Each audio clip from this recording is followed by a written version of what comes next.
Esther chapitre 3 verset 7. Je vais vous montrer quelque chose. J'aimerais que vous les lisez pour vous. Esther chapitre 3 verset 7 jusqu'au verset 9. Lire, je vais vous montrer quelque chose qui va nous conduire dans la prière. Premier mois qui est le mois de Nissan, 12e mois du règne d'Assuérus. Donc, en présence d'Aman, j'étais le pur, c'est-à-dire le sort. Écoutez bien, j'étais le pur, c'est-à-dire le sort, la malédiction. Chaque jour, premier au 12e mois, Amen, fini, le mois d'Adar. Le verset d'après, je vais expliquer. Aman dit au roi Assuérus, un peuple à part dans ta ville sont partout infiltrés, et tout le peuple. Amen. La Bible nous dit, il y avait un homme qu'on appelait Aman, détesté de Juifs. Il voulait que le roi Assuérus puisse détruire les Juifs. La Bible dit, il a commencé par jeter le pur ou le sort. Et la Bible dit, il a fait cela pendant 12 mois. Et chaque jour, quand il sortait, il parlait à la nature. Non, c'est des mauvaises paroles. Il a fait cela pendant 12 mois. Et après 12 mois, il est parti voir le roi pour influencer le roi. Frères et sœurs, beaucoup d'entre vous ici, vous ne savez pas ce que les gens disent contre vous dans leur chambre. Vous ne le savez pas. Parce que la malédiction ici, je vous dis, ce sont de mauvaises paroles. Est-ce que vous connaissez tous les gens qui parlent du mal de vous? Est-ce que vous le savez? Vous les avez déjà attrapés.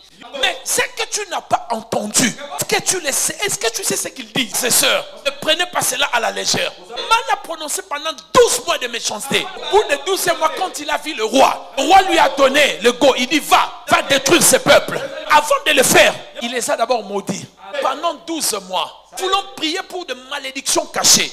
Des personnes qui ont prononcé des mauvaises paroles contre nous. Que vous les sachiez et que vous ne les sachiez pas. Vous-même, vous avez prononcé contre votre vie. Vous avez oublié. Vous avez encore les souvenirs. Nous voulons prier. Détruire cela. Annuler cela.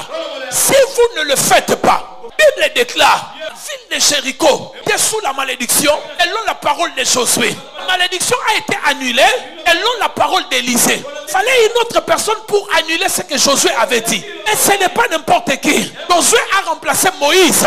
Élisée a remplacé Élie. Des remplaçants sont en train de jouer avec les paroles. Est-ce que je parle à quelqu'un? Aïe, aïe, aïe, aïe, donnez-moi un amen bien. Faites très attention mes bien-aimés. Le monde spirituel a tous des paroles. Josué avait son père spirituel Moïse. Élisée aussi avait son père spirituel Élie. Josué avait établi les paroles. Élisée est venu annuler cela. Dans le monde spirituel, même si c'est un pasteur qui a parlé, je peux annuler cela. Parce que mes bien-aimés, vous devez savoir, Moïse n'était pas le seul à séparer de l'eau. Élisée a séparé aussi de l'eau. Les sacrificateurs aussi ont séparé de l'eau. Comme me dit amen bien. Donc il n'y avait pas seulement lui-même qui a séparé de l'eau. Et c'est moi vous dire une chose. Ça c'était les anciennes dispensations. Jésus n'a pas séparé mais il a marché sur les eaux.